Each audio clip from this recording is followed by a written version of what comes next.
దేవుని సంబంధి అయిన వాడు దేవుని మాట వినును అని దేవుని వాక్యం సెలవిస్తోంది. ఈరోజు నువ్వు ఎవరి సంబంధముగా ఉన్నావు?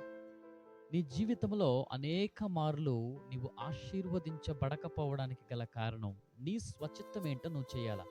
నీ ఆలోచన ఏంటో నువ్వు చేయాలా? దీని ప్రకారముగా నీ మైండ్ సెట్ ఉండడం వల్ల కొన్ని సందర్భాల్లో బహుశా దేవుడు నిన్ను దీవిద్దామన్నా సరే ఆయన పోవడానికి గల కారణం. ఈరోజు నీ స్వచిత్తం ఏంటో నువ్వు కాదు, నువ్వు దేవుని మాట విను. అయా నీ చిత్తము నా జీవితంలో జరిగించు నాయన. యేసుక్రీస్తు ప్రభువారే అన్నారండి, నా ఆలోచన కాదు నీ చిత్తము నా జీవితంలో నెరవేరాలి. నీ చిత్తం ఏమై ఉండవు, నీ చిత్తమైతే ఈ గిన్నె నా యొద్ద నుంచి తొలగించు.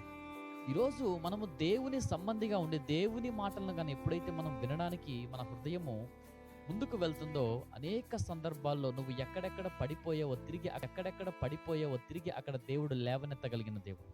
ఎక్కడెక్కడ నీ